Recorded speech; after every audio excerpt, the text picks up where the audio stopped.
want you all to think back to when you were 8 years old. I want you to imagine yourself sitting at a dinner table with your family and friends on Thanksgiving. Your siblings are laughing, your parents are smiling, everyone around you is talking to each other and having a great time. But you're not, because you live in a world of silence. Your uncle cracks a hilarious joke that causes your cousin to laugh so hard he spills milk out of his nose. But wait, what was the joke? You lean to the left and ask the person sitting next to you, only to be told, it's not important.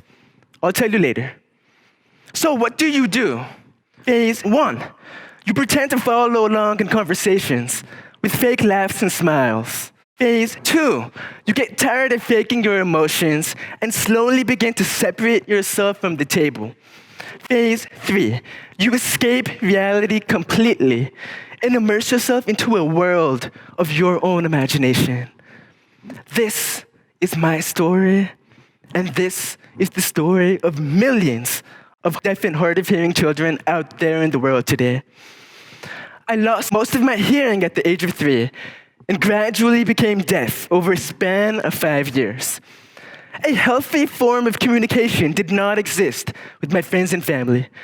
I missed out on the daily conversations, the back and forth jokes, and the friendships formed out of such bonding episodes. And even though I looked all right on the outside, my internal suffering remained invisible to most. My language, my learning abilities were hindered compared to those of my peers. I felt lonely. I felt like something was missing. I never felt a human connection. But all of this changed when I started learning American Sign Language at the age of 12. The very first thing I learned in ASL was the sign for I love you. It's a simple sign that combines the letters I, L, and Y. And this sign alone was enough to convince me that this visual language with its own complex grammatical structure was indeed a beautiful language. For the first time in my life, I interacted with people like me that relied on the visual rather than on the auditory. Through sign language, I was granted equal access to education. I finally felt like I was part of a community. A world that was once black and white to me slowly became colorful. About 3 years ago, my baby cousin Julius lost all of his hearing to meningitis. Julius, I want you to know that there's a beautiful language, a wonderful community, and a rich and vibrant culture that awaits you. Julius, I need you to know that although you may be different, it doesn't make you any less of a human being.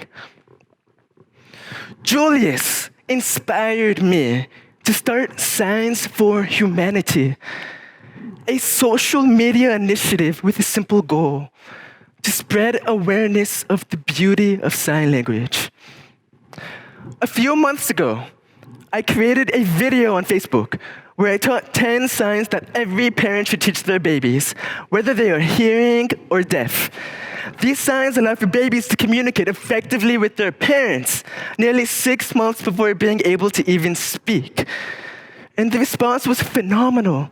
The video had over 4 million views and thousands of reactions.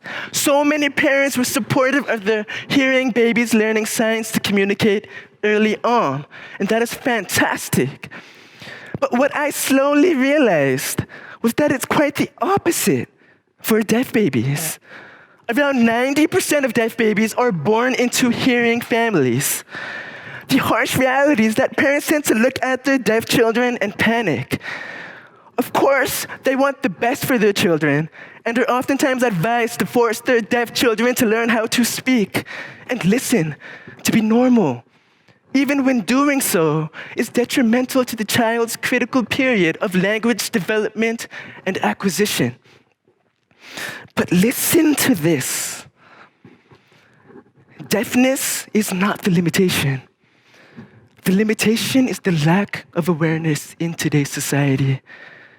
Society tells us that we are broken. Society tells us that we need to be fixed. Society tells us that if you cannot hear, you can't be successful. But let me show you what we should do instead. I'd like to introduce two individuals that I truly admire, Edgar and Maribel Pinedo. Their 6-year-old son, EJ, was born deaf. They knew nothing about American Sign Language and nothing at all about the deaf community, but nevertheless, they sought to be educated. In essence, their actions can be illustrated as follows. Instead of forcing our deaf child to be part of our hearing community, let us cultivate a community around him with sign language. Let us foster him with the love, support, and access to language that he needs to truly be successful in life. Let us lead by example and show him that if he puts his mind to it, he can change the world. Because in our eyes, he is not disabled. He's differently abled. Now, the main reason why I'm on this stage speaking to you with my voice instead of signing to you with my hands is because I feel the need to personally reach out to you all in your language and ask you to come and embrace mine. Did you know that millions of people all over the world use some form of sign language unique to their location and culture? Millions of people out there in the world that can communicate from afar, underwater, and even through windows. Millions of people out there in the world that are living their daily lives like you and I, striving for greatness. Let me tell you something.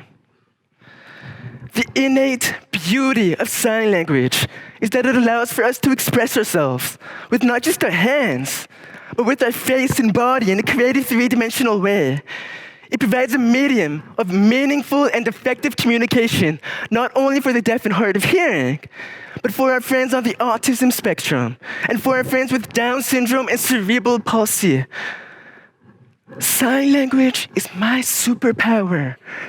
It gave me the opportunity to increase my knowledge of the world and to form meaningful human connections. I want you to know that sign language impacts the lives of millions of people all over the world. I want you to know that it's important for us to empower one another and embrace our differences. I want you to know that we're not broken. We're bonded together by this beautiful language and unique culture. As I prepare to walk off this stage, I need you all to understand that we are all the leaves of one tree and the drops of one ocean. It's time for us to use our superpowers, whatever they may be, to soar through the skies together and advance humanity farther than we have ever imagined.